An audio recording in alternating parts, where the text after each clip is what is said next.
ilalom lang kita daw, dugay ano kay ano hindi mainitan. Ganda ng lugar niya, sir. Oo. Kahapon, sir, naglakad tayo papuntang palengke. Ngayon, naglakad tayo papuntang bukid. O, di ba? Good experience yun.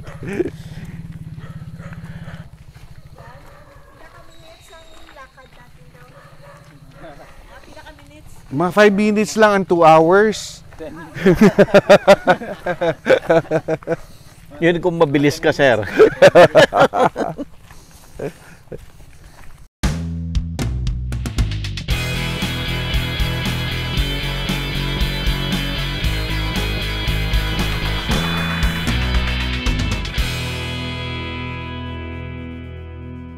Available na po ang agribusiness merch sa Shopee. Ang link nasa description box.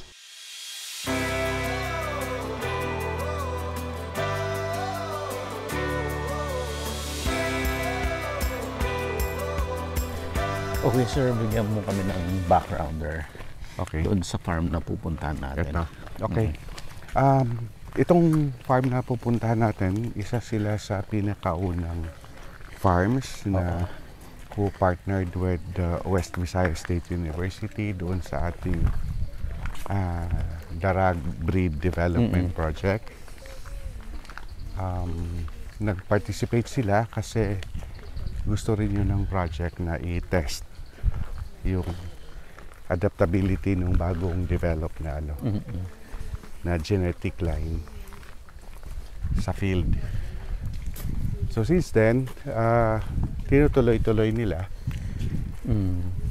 And they converted the simple production system into an enterprise. Okay. Masasabi na natin na they are earning regularly doon sa production system, which somehow is already contributing to the livelihood. Or I would say to the business. So parehas to, sir, no? For breeding and meat Yes. production. Nagagawa yun because yung ating darag is a pure breed. Oo. So, pwede nilang gamitin yung mga anak na replacement stocks. Replacement. So like, they can produce their own replacement. Unlike the commercial chickens na you have to buy every Then time. bili na naman. Bibili ka na naman. Ito kasi pure breed ito. So ang secret na lang dito for the farm to be successful and to continuously improve the stocks is through proper selection and breeding. In which naiga-guide na rin naman na sila. Paano yan, Doc?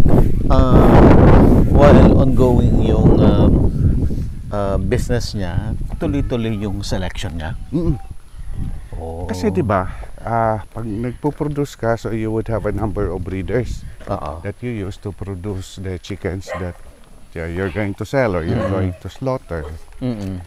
Tapos, from those that they produce, yung iba doon, pwede mong piliin para sa kanya na gagawin mong replacement, pangpalit doon sa mga tatanda na breeders. So generally, ang selection process dyan would involve selecting the top 20% or depending on the number of replacement stocks that you would need. Pwede kang pumili top 20% kung marami yung animals mo, or you can go down a little bit to top 30%. Basta ang advice lang talaga namin is to always choose those individuals that stands above average. Average. Oo. So ibig sabihin, sir, along the way, paganda pa ng paganda lalo. Yes. Although expectedly ganon. Although sa breeding kasi habang tuloy-tuloy yung selection, Oh. yung rate of improvement ay bumabagal na siya ng bumabagal. Bumabagal mo. Kasi nandun na siya sa Oo, dulo. mag-approach na Mataas siya na. ng plateau eh. Oo.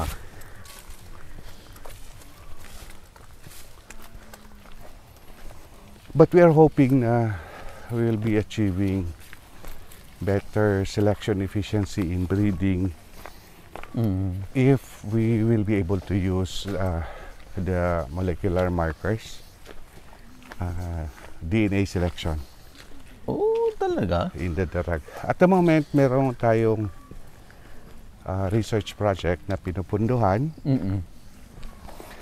that aspires to establish DNA markers for economically important characteristics like egg production, growth rate. Hopefully magagawa din natin yung yung markers for the meat characteristics, yung for the quality of meat, for meat quality. Oo. And So applicable to doc sa lahat ng poultry. yes. Oh. Well, this time sa chickens. Sa chicken. Oo. For our native chicken, Mm-mm. ang ginawa po naming subject dito ay itong darag kasi ito yung mas marami ng population. Oh, I see. But tingin namin it can also be applied to other native Philippine native chicken breeds. Kaya nga several times nababanggit nila na yung mga estudyante dito or mga researchers na pumupunta, they are researchers and graduate students from the UPLB who are implementing the DOSTP card supported project. Ito ba sir ang the biggest adapter? Hindi po. Hindi. Oo. Meron pang mas malalaki dito. The reason why I chose this, and I have mentioned before, that their system of feeding, if you would compute their production cost, mas mababa talaga yung production Yung cost. kanila? Yeah. Because They are using mostly locally produced feed materials. akala mo manok panabong yung pupuntahan natin Kasi yung location niya. Yeah. Ang isang advantage din kasi pag ganito yung location, na malayo siya sa mga kapitbahay, yung sakit, Yung sakit. pwede silang ma-isolate na hindi sila madaling tamaan ng sakit.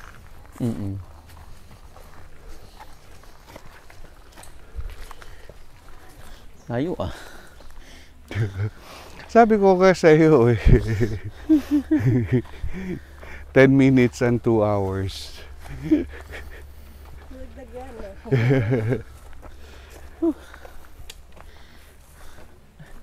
Yung tubig ko. Yes ka lang.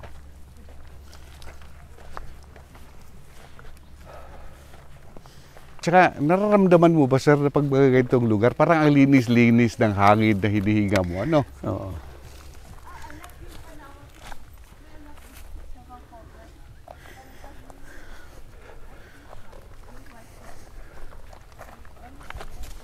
Itong oras kasi busy na siya sa pag-prepare ng ng pagkain. kain. Pero yun nga yung kakausapin ko pala si Ma'am Nes mamaya. Ayan ang sinabi ko sa'yo kahapon Oo. na everyday talaga sila Oo nga. Kahapon. Kaya Oo. mas yung trabaho. Oo, kasi Yung oras nila, dun lang sa pag-prepare. kung Ah, pag-ferment, kung nag-ferment kasi sila, pwede nilang gawin yon isang weekend. Pero kahit kayo nga din siguro, subukan nyo yun. Pag sa ngayon na hindi pa ready yung ating piniprepare na na starter culture, pwede naman kayong bumili sa Lazada ng EM o IMAS. Tapos may instruction yon kung gaano kadaming tubig, lagyan ng molasses, tapos i-mix mo yung mga materials, tapos yan, sprinkle lang yun ng konti at i-imbak na sa sa drum.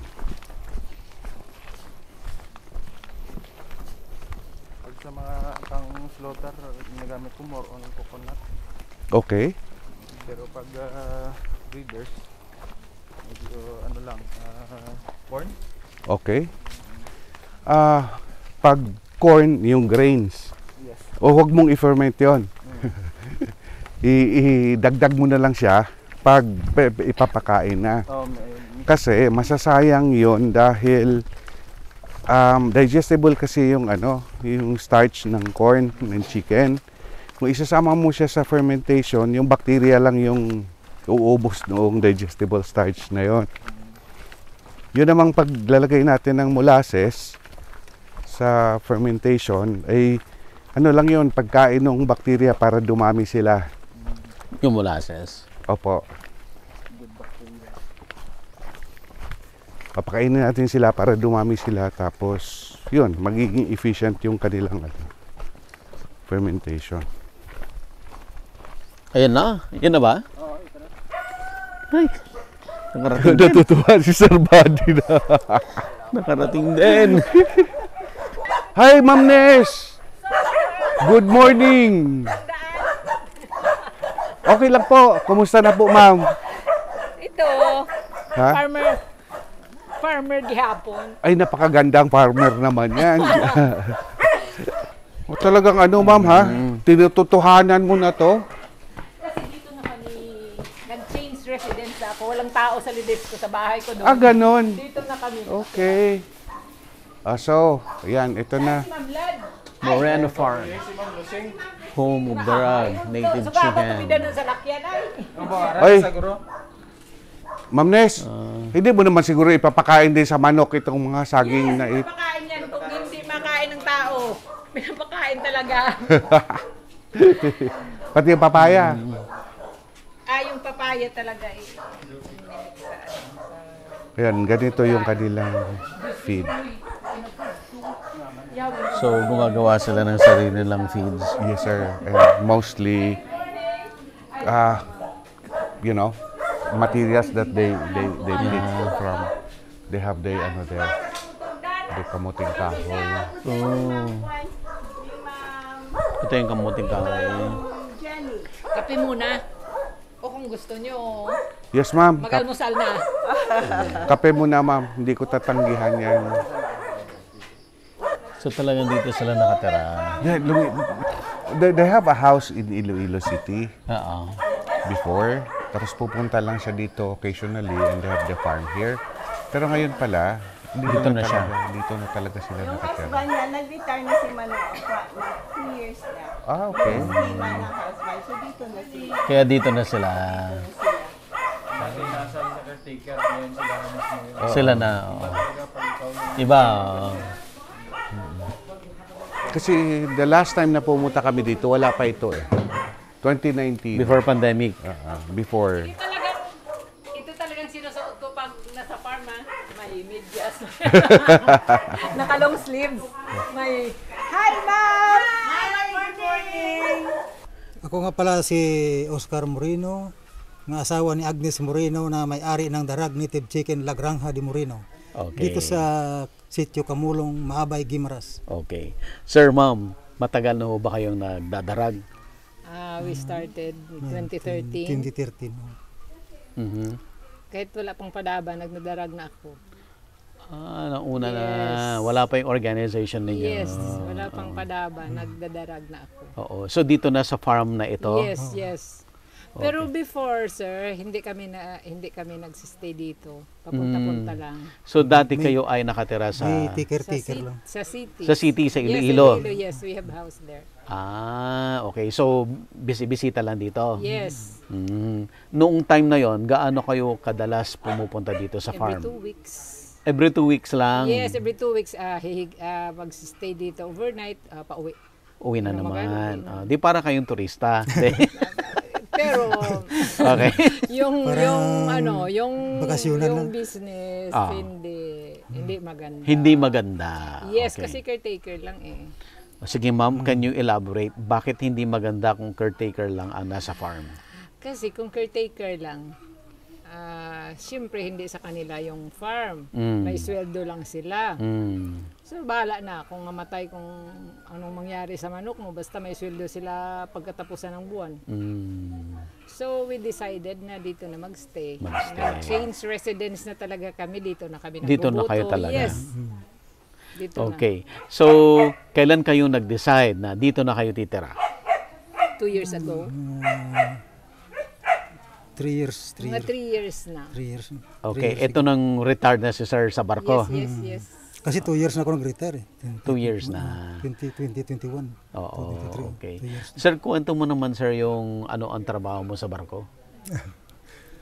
Sa barko nga pala, ang aking position doon ay second engineer. Oh, Akong in charge sa makina, nagbibigay ng job order. okay. Kukuha muna ako kay chief engineer ng kung anong mga ipapagawa niya. Tapos gagawa ko sa gabi na yan, gagawin ko na yung mga job order nila, pati yung risk assessment, toolbox stock, lahat ng mga preparation sa trabaho bago sila gagawa. Tapos mimitingin ko sila mga 15 minutes parte sa safety bago sila pakawalan sa mga trabaho nila. From time to time, check upin mo rin kasi hindi maganda mga buluryaso ba. Minsan wala sa mudo yung trabaho nila, hindi safety, kailangan check upin mo rin. Tapos balik dun sa opisina. Gaano ko Okay kayo ng trabaho nila, natapos na, pasok ko na sa computer doon ng kanila. gaano ko kayo katagal nagsiman? Nung una kong labas, mga 1984 sa Diego Garcia Naval Base yun, US Naval Base sa Indian Ocean yun eh. Siguro mga 4 years inihap ako doon.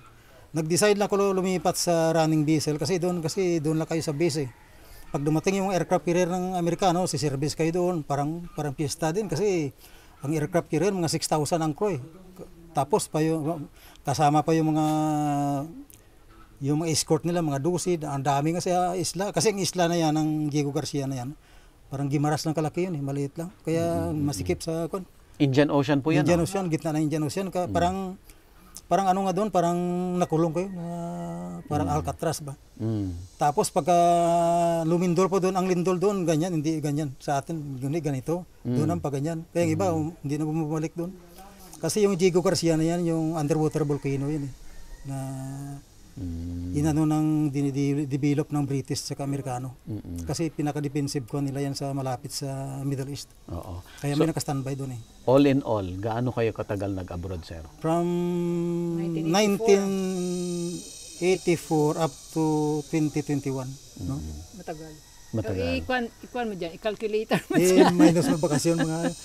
Nung minsan may bakasyon ako na katulad yan sa offshore ako nagtatrabaho sa US, sa New Orleans minsan 2 weeks on, 2 weeks off. Mga ano lang. Kaya yung mga custom doon, kabisado ng mga mukha namin, okay. Go. Palit ka ng palit passport? Lagi na pupuno? Kasi 5 years eh. Ang sa passport. Sir, siya doon sa barko.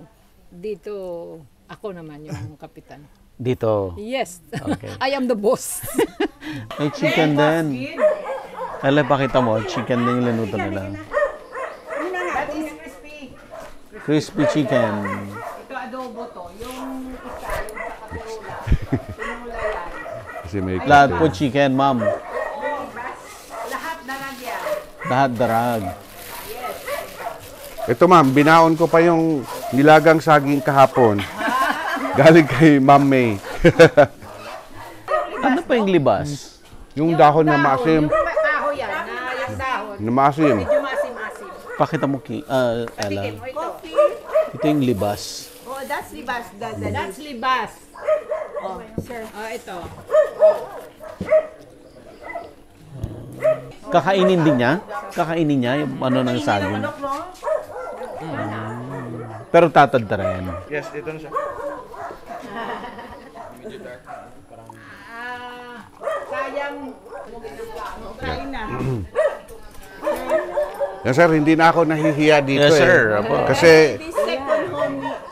Ni oh, Sir kasi Baksinan. member ako ng Darag family. Oh. Kain na para tuloy-tuloy yung trabaho. Kasi by 11 uwi tayo, di ba? Ay, baka maiwan kami, ma'am.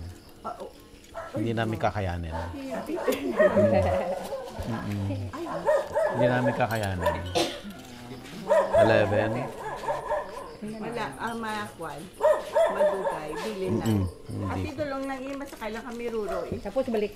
Sila, hindi, bilin lang sila yan. Tapos babalik siya. Babalik Hindi na kan, hindi babalik na. ang talakyan. Hindi amin idulong lang kani manuot ka dito kami sa Hordan. Okay. Tapos bilin na yang ban. Ikaw lang bibili. Bilhin yung bag. Ikaw lang mag-isa. Sige sir, okay lang. Kami na lang ya, ikaw na lang dan facilitate ko sa boundary. Andito naman. Wow, galing. Ganda yan. Binakol yan. Malibot po. Sige, Maras. Damo sila. Hindi na. Binakol with liba. Dito lang ubos na oras po Yeah, natin. dito lang sa farm. Dito lang. Dito lang sa farm. Binakol with libas. Binakol din po ito. Okay. Ang sarap. Ang sarap po ng ano. Ang sarap po ng binakol. Binakol. Meron bang binakol na yung kanyang paasim Rosel? Yun ang masarap. Rosan. Rosel. Ano gaya sa Tagalog? Let's eat darag. Gusto gali? Ma'am, sabi kasi ni Dandan, everyday daw kayo nag-prepare ng feed. Yes, every feeding. Oo. Sa umaga, sa hapon. Okay, Ito basta- bang lusing, mga 20% lang ang commercial feed. Okay lang sa inyo, ma'am, kung kung mag-ferment tayo. Kasi yun yung ginagawa doon sa mga partners namin sa Zamboanga. Pini-ferment nila yung feed. Para halimbawa, mag-hire lang sila ng extra labor ng 2 days, Saturday, Sunday, i-prepare lahat ng feed, lalagay sa drum, tapos good for 1 month na yung feed na yon. So, hindi na every time na magpapakain. Ay, sir, good morning! Sige po. Ito, 30% moisture to it. 30 to 40%. Ginabutangan ko lang gawa upas ang mais, Ma'am Lucing, para malamala siya. Pero ang breeder, wala ginaya upa. Kapag naglagay ka ng konting molasses, not more than 2%. Wala Basta akong mga 2% molasses. lang. At saka ay kulog. Fermented na yun. Yun, Maglagay ka ma'am net ng dicalcium phosphate or limestone powder. Dito. Limestone. Limestone powder at saka dicalcium phosphate. or to simplify, marami naman kayong mga eggshells from the incubator. Isangag lang. Isangag lang yung eggshells. Okay. Tapos isama po pag-shred dyan. Pwede. Lutoon ko ng eggshell, sila nasupot yan ako sa tagtunga sa sako. Ate, okay yan. Totoo, sunod. Oo. Ay, So, Tapos sa loto yan, no? may magsanlag ko. Hindi, isanlag ko muna. Oo, para lang sigurado tayo kung may mga sakit-sakit man yun, mamamatay yung Tapos kung ka, mag-shred ka. isabay mo na dyan para madurog na rin yun. Sa silong na, pag sa silong ka. Oo, para Yes. Magdi-discuss sila ng feeding. Tayo, darag. Ay, kapos.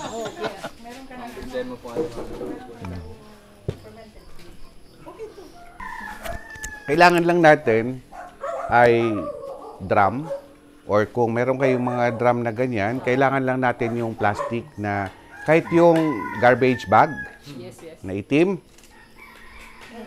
Paggawa ninyo ng feeds na mga ganon, basta may molasses,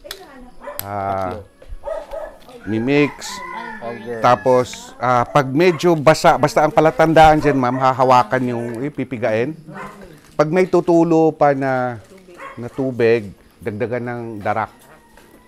Tapos hanggang wala, pag piniga mong ganun, wala nang tutulo ng tubig. Tapos pag ilapag mo siya, buo, yun na yung... darak pa kailangan. Oo, yun. Kasi may Hindi basa pa. Ready for Oo. So, kapag Nalagyan na ng molasses pag kapag molasses, Hindi pa muna darak ang ilalagay mo. Pero pwede yung darak mo, imimix na sa tubig yung molasses at doon mo sa darak ilagay yung molasses. Tapos imix siya. Tapos ihahalo dyan. Tapos after doon, saka mo siya isisiksik na doon sa lagayan. Kung drum na ganyan ang gamit, di ba, lubkon? Para masiksik. Huwag lang masyado kasi mababasag din yung drum. Tapos, isara yung plastic, tatalian mo, at takpan na dyan. Nabutangan niya na. Nabutangan And pabayaan mo yon na mga 1 week. Because may advantage yung fermentation para sa manok. Dahil partially, madadigest na yung ibang materials ng bacteria. Pero kung hindi mo siya kakailanganin kaagad, kung marami kang, halimbawa karon tag-ulan, ang dami mong mga dahon-dahon, mag-process ka na ng marami. Kasi kahit isang taon yun, huwag mo lang buksan, huwag lang siya buksan, pwede pa yun. Tapos hindi maano ng mga daga. Oo, kasi pag nakalagay sa mga drum na ganyan, o yung may nabibiling drum na blue, yung mas matibay yun eh. Yun pati maganda yun kasi naisisil. Kung ganun na drum ang magagamit mo, na magiging airtight talaga, pwede nang wala ng plastic, diretso na sa drum. Tapos, pag malaki yung drum mo, hindi naman mauubos sa isang pakainan yon. So, kukuha ka doon, basta na-ferment na yung material, kukuha ka doon ng mga good for 2 days, lilipat mo siya sa maliit na container, tapos isara mo lang ulit yung drum. Okay lang? Okay. Kahit may na-expose na siya, okay lang. Kasi naano na siya fermented na. Pero wag lang masyadong matagal. Dapat kasi yung isang drum mo, mauubos mo in 1 week's time din. Pero don't leave it exposed in the air. Isasara mo rin. Kasi magsisimulang magka-molds yun kung naano. Tapos ganun. And doon yung ating mga partners sa Zamboanga, doon sila nakatipid ng malaki sa feed at magaganda rin yung performance. Tapos, doon sa makatipid ka na sa feed, makatipid ka din sa oras. Yes, sa labor. Oo. Kasi yun yung ginagawa nila, halimbawa weekend kasi mga nagtatrabaho pa yung nag-adapt nung business o nung production system. Weekend lang sila, magha-hire lang sila ng dalawang tao. So, Sabado, for example, yung 2 tao ang gagawin nila, harvest ng mga dahon na kakailanganin nila. Marami din silang tanim sa paligid, so madali silang makaipon. Tapos, hanggang hapon, i-air dry yun. Kinabukasan, pagka Sunday, ang gagawin naman nila, yung mga na-harvest nila, subo ng subo doon sa shredder. Tapos mix, sa hapon, sisiksik sa mga drum. Tapos, makagawa sila ng mga 5 drum sa isang ganon. Sa isang drum, kung mga kung 6 sa isang drum. Mga 200 kilos. 200 kilos. For 4 bags. Kung mayroon kang, let's say, 200 heads. Siguro mga 3 weeks. 3 weeks siguro yun, isang drum. Ay, hindi. Lagpas pa. Lagpas pa siguro. Oo. Kasi 200 kilos yun. Oo. Tapos, ang pala nila, ang imimix doon, ganyan, darak lang, Yung naglalagay din sila ng mga 30% na commercial feed, yung formulated feed. Pero ang mixing noon, pag ipapakain na. Hindi sinasama sa fermentation. Tapos yung sinabi kanina na corn. Di ba? Corn or whole corn. Yung crack, saka na pag ipapakain na. Ibig sabihin, multiply pa. Increase pa. Oo. Hindi kasi maganda yung corn, halimbawa, na isasama mo sa fermentation kasi highly digestible na yon. So pag i-ferment mo siya, pati yung kanyang starch, digestible starch, kakainin ng bacteria. Bigay daw ng corn, dapat nakababad sa tubig. Hindi naman necessary yun. Basta crack. Okay, yun yung sinasabi ng iba na parang madali ma-digest. Oo. Pero basta crack yung corn, lalo na native chicken yan, madadigest yan. Sa mga manok na hindi native, ayun, kakailanganin. Kasi kung makikita mo, may mga pira-piraso pa rin o mais na lalabas sa ipot. Hindi ka nila nadadigest yun. Pero pag tingnan mo yung native mo, kung mayroong ganyang lumalabas, wala. Pero sa Na-notice ko, pag ikot ng kalabaw, ukahin nila ulit yun, ano kinukuha nila. Dito po tayo kina Ma'am Agnes Filipina Moreno. Filipinas Moreno at dito tayo sa Moreno Farm. Yes. Okay, at ang specialty nila ay darag chicken. Darag chicken. Ayan. Ma'am, ano po yung unang-unang activity na ginagawa dito sa farm? Tuwing umaga, pag gumising ka, i-prepare mo yung ipapakain mo. Okay. Sinishred. At saka i-mix. So, natapos na tayong mag-shred sa ngayon. Yes. Ano po ang mixture nito? Anong malinagay dito? May nyog, fish meal, kasaba, papayang hilaw. Na hilaw. Yes, at saka yung, ano ba tawag sa Tagalog nung, yung pinaka-puno ng saging, yung yun. Sa may roots na. Oo, yung banda. pinaka, Yes. ano niya, tawag doon? Yung pinaka-ubod. Yes. Yan, ubod At saka kangkong, mayroong trigantera. At saka yung dahon Seeds. ng Ano yan? kasaba. Dahon ng kasaba Pati yan, sir. dahon ng kasaba. Yes, pwede. Yung kasaba, pwede. Pero i-grind din yan. Yes. Trigantera, oregano, kahit ano. Okay. Basta kinakain ng tao, kinakain din ng manok. Okay. Wala na tayong pwedeng i-mix this time? May May nilalagyan padapa. ko ng mga 20% na commercial feeds. Okay. At saka corn bran. Okay. Yan lang. Pwede pa tayong mag-mix ngayon? Wala na. Tapos na rin. Wala na, tapos na yan. Ready to feed na yan. Mamayang hapon, mixture ulit. Mamayang hapon. Anong oras yun? Para sa afternoon, mga 2 p.m. 2 p.m. Sige. Mamayang hapon ba pwede natin ipakita yung buong process mula doon sa pag-grind, pag-mix, at pagpapakain? Alright. Sige, ma'am. Ano ang breeder? Hindi sa grower, pwede man sa breeder pa. So, ma'am, parehas lang ang kinakain ng breeder sa grower? No. Yung breeder walang niyog at saka walang corn bran.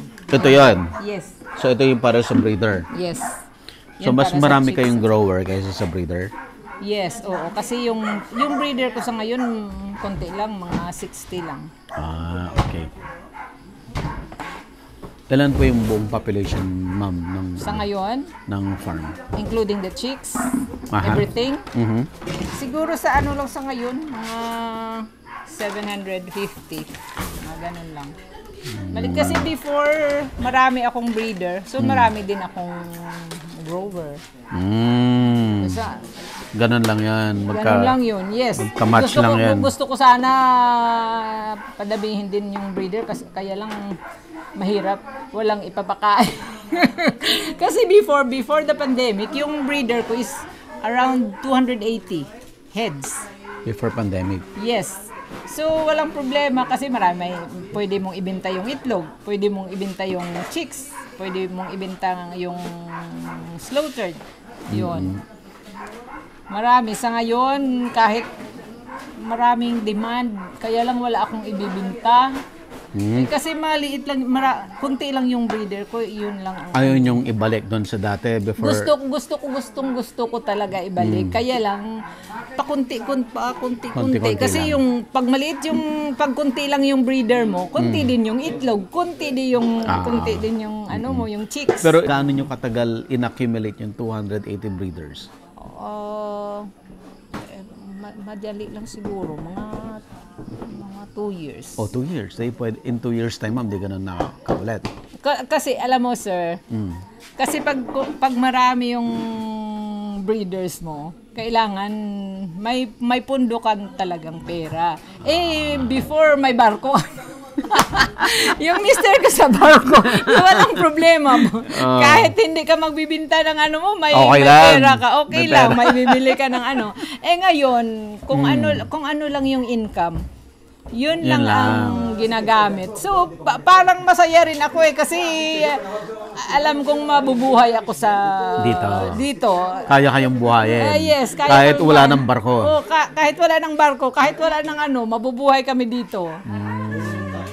Kasi sabi ko, nagpapasalamat din ako kay Dandan kasi siyang marketing namin. Dito ka. Maano yan? Maano siya sa magaling sa marketing. Si Dandan. Yes. Social media, no? Yes, sir. kasi hindi ko alam yung sa online, Dok. Hindi ko alam talaga. Lagi kong nakikita yung mga post nyo doon sa manok ni Darag ni Dandan. Darag ni Dandan, siya daw, sir. Yung darag ni Dandan. Okay, sir. Ma'am, magpakain na tayo. Okay. Okay, let's go. So, unahin muna natin yung, Breeder ko pangunahon. Breeder? Oo. Okay, sa breeder mo. breeder muna. Marunong ka naman mag-Tagalog. Marunong Ikabit ka naman. Marunong naman, sir, pero kung minsan. Ayos lang yan, ma'am. Yan. Kung minsan kasi nahirapan akong nahirapan akong mag-express. Mag-express, okay. Maintindihan din? So, ma'am, pwede talaga, ha? Kaya kayong buhayin ng darag, ha? Yes, kayang-kaya. Makapamasahe pa ka. Ano ba? Massage. Pwede pa kami makapamassage. Nagpapamassage pa kayo ni sir? Yes. Kasi before nung may stay-in kami na helper dito,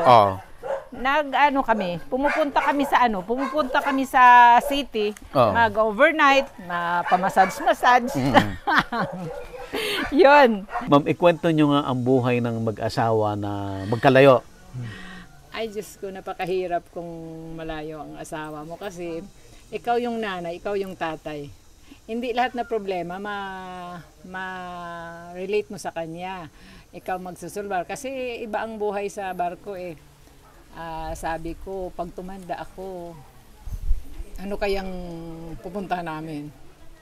Kasi gusto ko may sariling income ako eh, na parang ayokong always humihingi. Sabi ko, pag may pera ako, ano kaya? So my friend ako na the late Dr. Evelyn Tumambo, the rug queen, na siya ang sa West, connected sa West, nag-invite sa akin na magdarag. West, ito yung university? Yes, West Visayas State University. So ito, gusto ko rin kasi sa farm din ako lumaki. So gusto ko talaga ang buhay sa farm. Ayoko nang may business din ako before na sa city, ng aircon.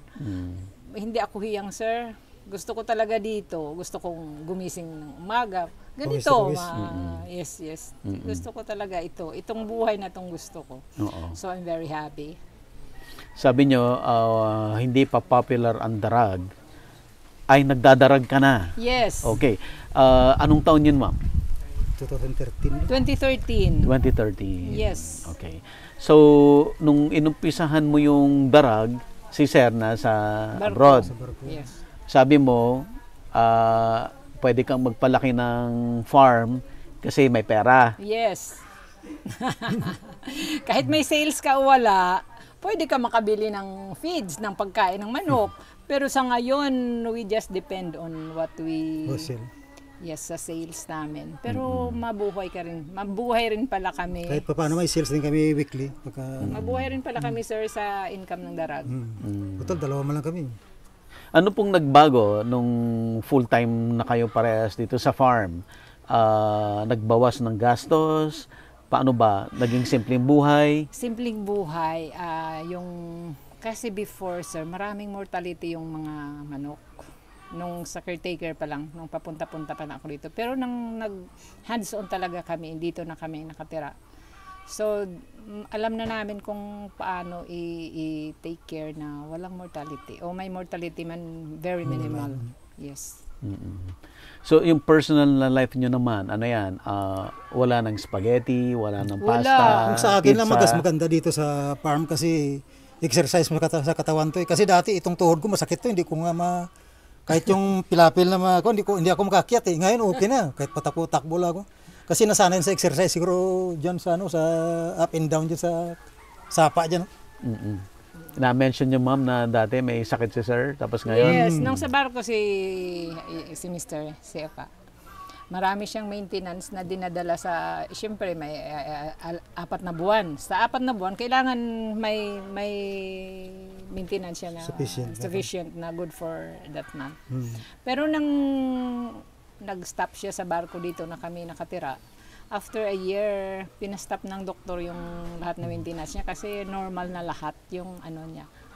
Oo. At saka ako rin, sir, I'm so proud to say I'm 64 and still I don't have any maintenance. Normal lahat na laboratories. Dati may binibigay sa akin si doktor ng atorvastatin para sa kolesterol. Ngayon wala na. Yes. Kuan na lang, multivitamins na lang. Ano ba ang diet niyo rito? Pasaging-saging lang, Prutas pakamuti-kamuti, yung prutas lang, whatever Kung we anong have prutas here na on the mapitas ko farm. yun sa labas, yun ang kinakain namin. Kaya panay tanim ko, dinatagdagan ko pa yung mga tanim namin para pangkonsumo, pag sobra, di pwede ibenta. Sa manok. Tapos manok, kasama na sa manok doon. So, homesteading talaga. Kayo ay nagtatanim para sa sarili niyong sarili, pagkain at para sa manok. Para sa Yes. manok ko.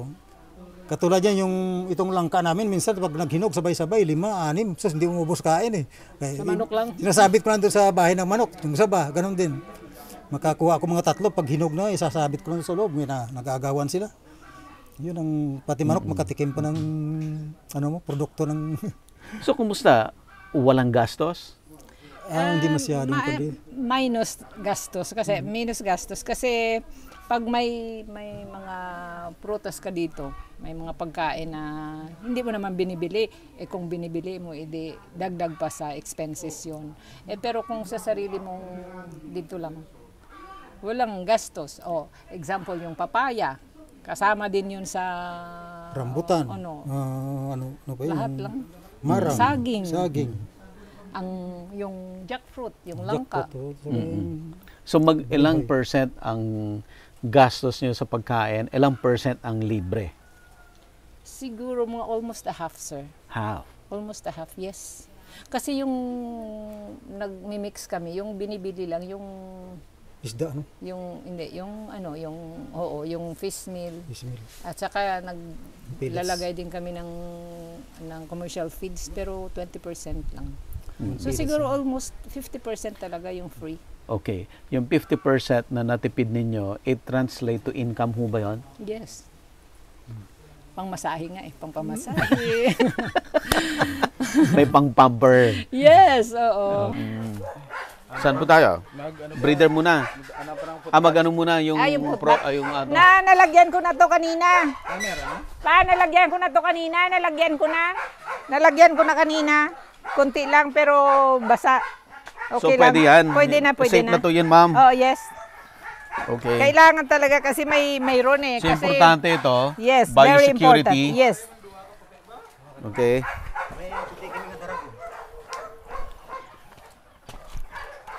Okay, Ma'am Ness.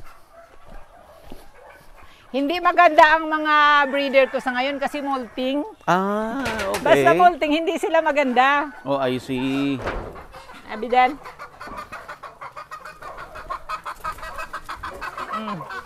Hindi sila maganda basta molting kasi nag-picking.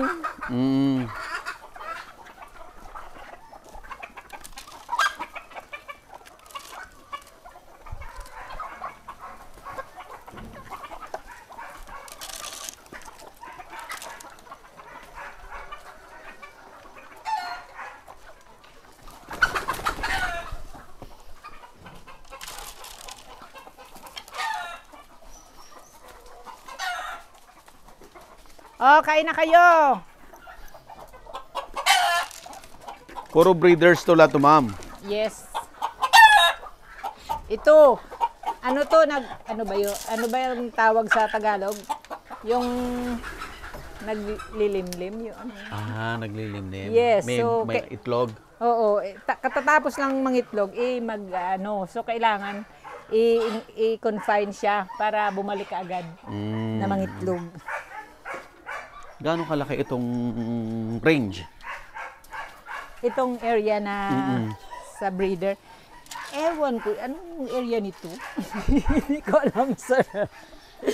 Hindi ko alam kung anong area nito. Wala nang damo, no? Inubos na nila? Yes. Pero nilalagyan talaga, sir, ng damo. Nilalagyan namin para pang snacks. Pang snacks. Kung maluluto na tong bayabas, sila rin ang kumakain. Niluluto nyo? Hindi. Kung luto na, kung Kung ripe hinog na. Yes, hinog na. Pinupitas lang at saka ano lang. Binabato sa manok. Ay, nahihiya sila. Nahihiya sila. Ayaw na lang magsama-sama. Hindi, kasi may mga bisita yun. Madami kasing tao. Alam mo, yung para sa akin, Dok, yung pinakahirap alagaan is breeder. Kasi magtatagal kasi sila. Kunting Yung lang mabagsak to, tapos magulat nako. Mababawasan yung Itlog nila mag-reduce. Especially kung early in the morning na may something na mag-ano sa kanila, ay yung itlog mababawasan talaga. Pero sandali lang naman yun, ma'am. Oo. Hindi siya katulad Babalik ng naman. mga commercial Oo. chickens na matagal silang makabawi. Pero ito yung painuman yung ano. Oo. Hindi pa nalagyan ng tubig kasi hindi nag-report yung tauhan. Anyway, yun. Isa labor. For us to save on labor, pwede tayong maglagay nung nipple drinkers na. Meron kami, umorder kami sa online before, Doc, mga 280. Ito pwede lagyan ng nipple to kasi pare-parehas lahat ang inumin nila eh. Kasi Hindi katulad sa kabila, minsan doon may sa housing antibiotic, ng may yung mga Pero sisim. pwede namang ibahin lang yung linya, sir. Lalagyan lang siya ng Individual. drum. Okay. Tapos doon ka mas maliliit na drum, doon yung medication, kung kailangan mag-medicate, kung kailangan mag-deworm. Okay. Kasi it would save a lot on labor. Kasi sa labas ba nilagay yung nipple o doon sa loob dito? Sa pintuan? Pwede sa labas, pwede rin sa loob. Kung saan mas convenient sa inyo. Ito pwede siguro dito sa labas nito, pwede ko lagyan ng nipple. Opo, kasi nakagala naman sila. Kung yung sa mga housing, sa mga natapin na yan, sa pintuan banda o kasi mababasa talaga yun. Oo, yung ilagay nyo lang kung saan yung pinakamababa na area para ma-drain siya kaagad. Sa pintuan na lang kasi doon sa loob. Oo. Pagka Or lagi dito, araw-araw naman silang nakalabas, di ba? Yes. O kahit dito lang, isang hilera lang ng ganyan. O kahit dyan dito kasi minsan maulan, para maganda dito. Maglilinya lang mga ganun. Oo. Line up lang ko ng So yung ganun lang, tapos lagyan mo lang ng isang drum. Basta molting, yung mga inahin, mga hindi maganda. Hirapan doon sa pagka. Kasi hirap pagka may pupuntahan ka na.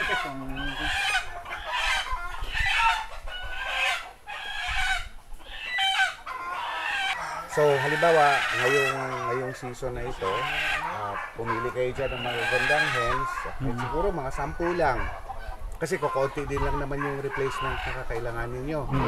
Tapos, for this month, halimbawa, itong rooster na ito ang ilalagay. Kailangan lang yung pili ninyo na rooster, ilagyan natin ng ID. Ng identification sa paa, or ganyan, either may code, Sing-sing mo, no? o either color, or number. Tapos, i-rotate lang yung rooster na ilalagay para yung mga anak nila gagawin din na breeders ay ma-manage natin yung inbreeding, maalaman natin kung sino yung mga magulang. At sa next generation, dapat hindi magkakamag-anak yung lalaki at babae. Magkakaiba yung magulang nila. Magiging abnormal siguro kung magkakaroon. Actually, nangyayari yun na may mga abnormal na lumabas, pero hindi in terms of production, hindi yun yung importante. Ang effects kasi talaga ng inbreeding ay bumabagal yung paglaki, madaling magkasakit. They would appear normal. Malaking epekto para sa pero nababawasan yung kanilang productivity. Mas okay pa nga pag lumabas na sila na abnormal kasi hindi mo na sila itutuloy Alagaan. Pero kung tignan mo normal, pero yun, mabagal silang lumaki, doon ka nalulugi. Lugi sa pagkain. Yung, if you notice, Doc, may mga cable ties. Yung red na cable tie, late last year yan. Okay. Pinapasok. Yung, ito yung yellow, Aha. Ito lang. Saan yun nilagay yung cable tie dito? Hindi, yun sa paa. Mayroon sa paa. Pwede rin naman na dito ilagay sa wing web Okay. para madaling makita. Kasi kuminsan napuputikan yung sa paa. Okay. Itutusok lang, di ba? May balat dito sa... Yes, oo. Yung kano. Doon lang siya itusok. Yung cable tie din yung ilagay. Doon lang siya- Oo nga. Naalala ko na. Yung maliit na ng cable tie kasi malalaki yung linagay mo. Oo, yung maliliit. Matulis Tapos sa maliit. kumuha ka ng iba-ibang kulay Yes. para Color coding. ma-designate mo kung ano-anong families yun. Oo. Tapos gumawa ka ng logbook para Hmm. ma-update mo kung monitor mo. Yung rooster ko yung mga rooster ko dyan, kumukuha ako every, mapahatch ko every month sa mga 3 o 4. Yung ginagawa ko talagang na breeder. Pero hindi ko ginagamit sa akin, binibinta ko. Ay, maraming bumibili, Dok. Kasi ang gagwapo. Kasi kung halimbawa nga, kung kayo dito, 5 lang naman talaga yung kailangan. Halimbawa kayo, mag-maintain kayo ng 3 families, Yes. tapos si Dandan, mag-maintain din sa kanya ng 3 families din. Tapos magano And then kayo, Swap. yun na yung, Okay. yun na yung i-rotate. So, Magsaswap. halimbawa, 3 sa inyo, so that would be family 1, 2, 3. Magkakaibang kulay yun. Tapos si Dandan would also have 3. So, yun yung 4, 5, 6. Yung breeding strategy natin doon, yung males from family 1, yun yung gagamitin na tatay noong next generation mo. Sa family 2. And sunod-sunod. Yun ay para lang sa pag-maintain ng ating breeder flock. Yung mga pang-commercial, katulad nito, kahit halo-halo na sila. Kasi hindi naman na yung mga anak nila, hindi na naman na i-breed eh. Yes. For slaughter naman. Kaya hindi Maraming bumibili ng hindi na necessary yung ID noon. ng RTL. RTL, daming Sana mga 70 heads yung ipapasok ko ngayong August. Si Dandan, Maninay, bigyan mo ako ng may buyer ako. Hanggang mga 30 na lang yung naipasok ko. At saka si Ma'am Lad, Ma'am Nes, may taga-DA na gustong bumili ng RTL. Ikaw yung ni-refer ko na. So, ibibigay mo na lang. Nahiya kasi So, yun siguro ma'am, para masusustain mo rin yung productivity ng farm. Yes, okay. Kahit gusto natin na pagbigyan sila, pero unahin mo. Dapat may naka-separate talaga for you. Unahin mo muna yun Oo, sa'yo. siniselect ko naman, Dok, yung sabi niyo before na kailangan malaki yung itlog, alam ko na hindi ba nilalagay yung tudlo doon sa yung lahat ng mga malalaking itlog nito. Kasi piling-pili. Kaya lang hindi sila maganda ngayon kasi molting. Oo. Yung season of molting ngayon kaya lagas yung balahibo. Oo. Ilang beses sila nag-molt sa isang taon? Kaisa. Okay. Pero sa ngayon, parang extended nung mga 2 buwan lang. Nag-molt ulit. Sa ngayon parang Baka yun naman hindi sila nagsasabay-sabay. siguro. Kasi mga 3 to 6 months kasi yun. Pag nag-molt yung manok nyo, nag-molt ngayon. Yes. Tapos 3 to 6 months nag-molt ulit. Ay lumabas Okay. Magpakain na po tayo dun sa lumabas na kasi nagugutom na sila. Oo. Indicator yun na na-stress sila. Oo. Yung mga Dok, yung mga mag 2 months to 3 months, pinalabas ko na sa housing. Dito ko nalagay yung Pakain tayo, sir. Sir, hintayin mo kami, sir. Kaya lang nung doon, for slaughter doon, mga roaster doon ang Dito magandang mag-picture. dito female sana lahat. Kaya lang, hindi sir. pa natapos doon. Dito kayo mag-picture sa labas dahil naman magtakbuhan sila. Oo. Ay, yun, Dok, yun. Ay, May darag na puti. May lumalabas talaga. Maraming bumibili niyan. Isa green leads, isa sige na. Sige na. available na po ang Agribusiness merch sa Shopee. Ang link nasa description box. Agribusiness, how it works. Instruct, inspire, succeed.